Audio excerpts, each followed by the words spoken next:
Estas son algunas de las últimas imágenes de Ismail Haniyeh antes de ser asesinado en la capital iraní. Apareció desafiante aquí, en el parlamento del país, entre los invitados a asistir a la toma de posesión del nuevo presidente. Horas antes de lo que parece ser el cumplimiento por parte de Israel de su promesa de atacar a los líderes de Hamas donde quiera que estén. La noticia de su asesinato fue difundida por la televisión estatal iraní en las primeras horas del miércoles.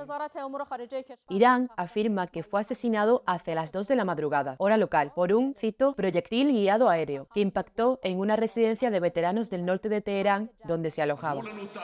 Israel, que ha perpetrado asesinatos y atentados dentro de Irán en el pasado, no ha reivindicado su autoría. A diferencia de la cúpula militar de Hamas, que ha pasado a la clandestinidad desde el 7 de octubre, el líder político del grupo ha sido su rostro público. Vive en Doha, viaja con relativa libertad y es fundamental en las negociaciones sobre el alto el fuego y los rehenes.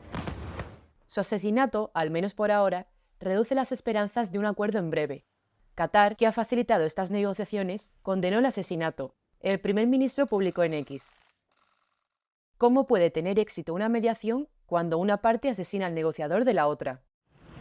El momento, el objetivo y el hecho de que esto ocurra en Teherán han empujado aún más a una región que se tambaleaba hacia el borde de una guerra total. El asesinato de Haniyeh se produce menos de 24 horas después de que Israel dijera que había matado al principal comandante de Hezbollah, Fuad Shukr, en un ataque en los suburbios del sur de Beirut.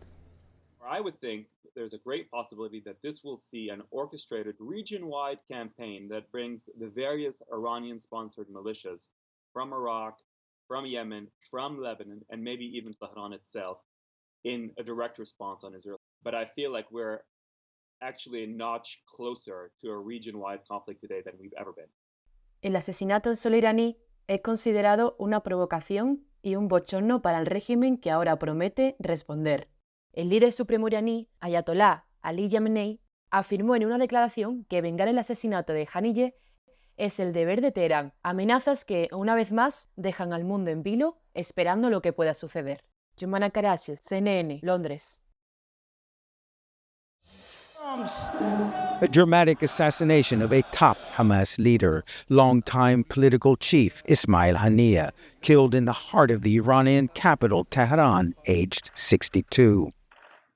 A major blow for the militant group Hamas, as they lose their main negotiator during crucial talks on hostages and a ceasefire with Israel.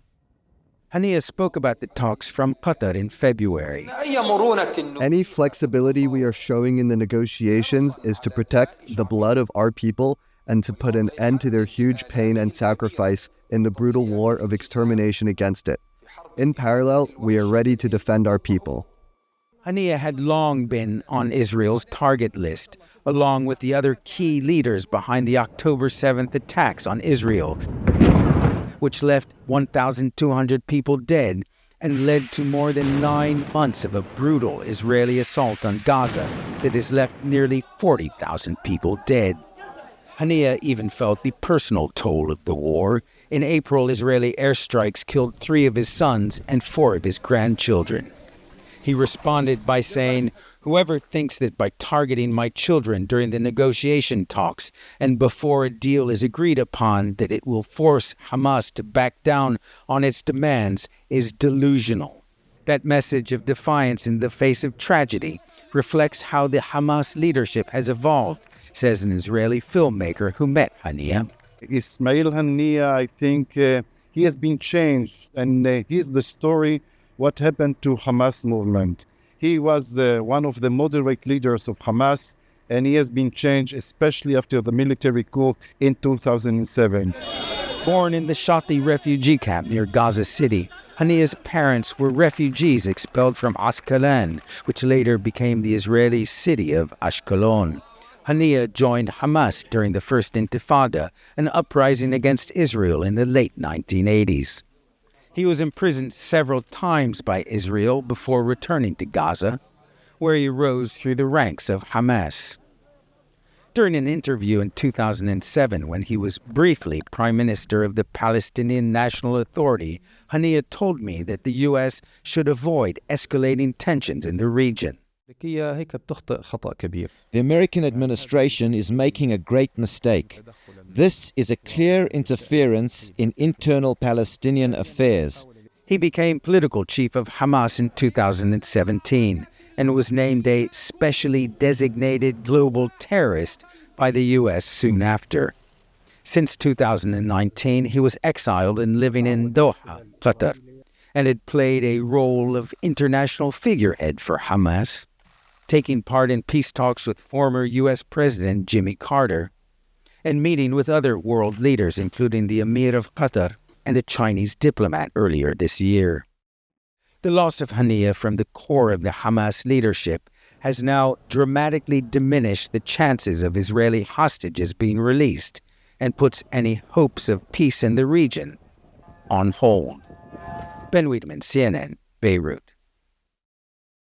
La muerte en Teherán, Irán, del líder político de Hamas, Ismail Haniyeh, añade un nuevo elemento de tensión a la situación en Medio Oriente. Hamas asegura que fue un ataque de Israel y promete que no será en vano. Israel sí ha proclamado la autoría del golpe militar en Beirut, Líbano, en el que murió un comandante de alto rango de Hezbollah, a quien culpó del mortal ataque en los altos del Golán. Voy a Jerusalén, ahí está mi compañero José Levi, para que nos ponga en contexto estas operaciones. José, gusto en saludarte como siempre. Adelante. Hola Rey, buenos días. Realmente se ha tratado de menos de 6 horas que pueden tener un impacto clave para continuar el conflicto ahora en el Medio Oriente. Vemos que en el segundo de los ataques, a las 2 de la madrugada, dicen las autoridades iraníes, fue que lo que afirman habría sido un misil dirigido a la distancia. Explotó en lo que era la residencia de veteranos de Ismail Haniyeh en el norte de Teherán, causando su muerte. No hay imágenes del lugar, lo único es que se sabe que Ismail Haniyeh había participado poco antes en la ceremonia de inauguración del presidente de Irán, de Masoud Pezeshkian, y entonces ahora lo que asegura el líder supremo de esta República Islámica, el Ayatollah Ali Khamenei, es que se trataba de un huésped de ellos y que la respuesta de Irán contra Israel será especialmente dura. Todo esto cuando es de señalar que Ismail Haniyeh era el líder político de Hamas. Aparte está Yehia Sinwar, que es el líder, se considera fundamental de Hamas, que se encuentra en el interior de Gaza.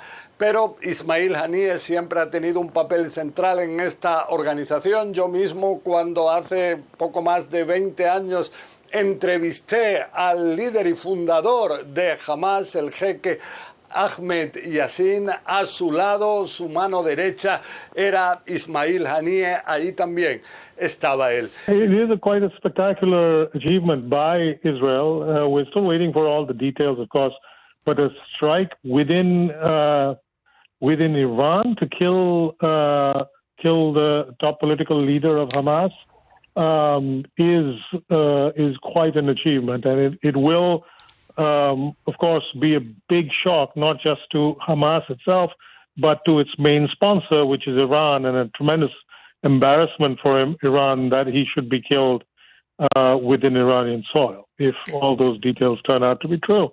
The fact that the information is coming from Hamas suggests that it must be true.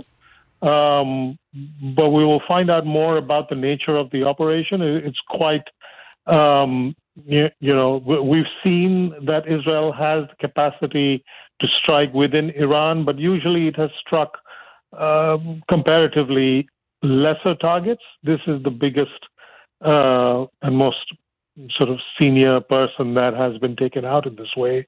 It is a big hit. It is a big hit to Hamas.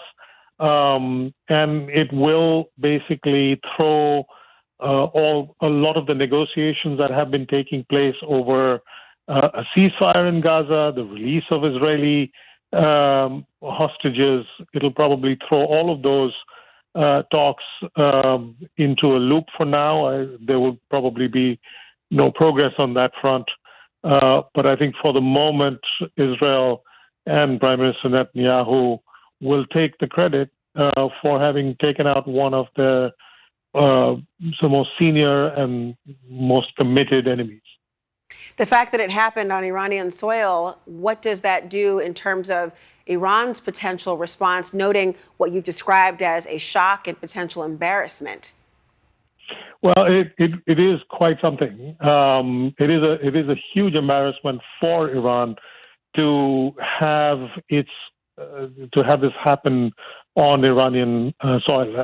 I mean, he had gone there to attend the swearing in of the new Iranian president, and so therefore would have been regarded as a guest of the state.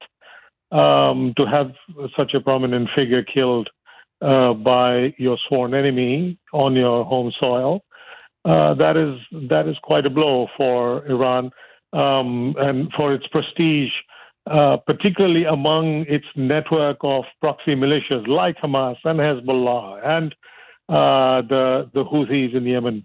The leadership of all these groups routinely go to Tehran, and Tehran is one of the few places in the world where they have felt like they could be seen in the open in ways that they dare not, sometimes even in their own countries.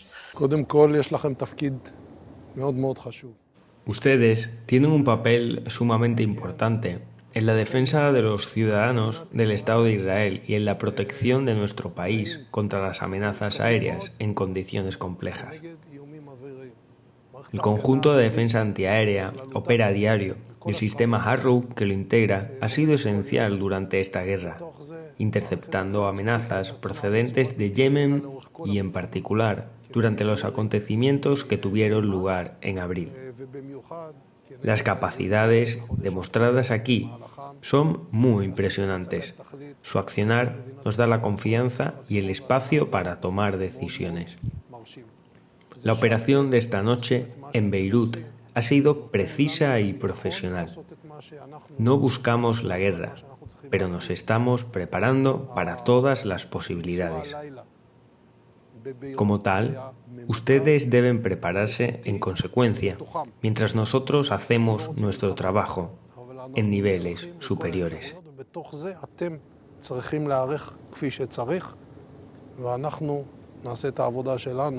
בכל הדרגים שמעליכם. תודה רבה והרבה הערכה. תודה רבה, שר.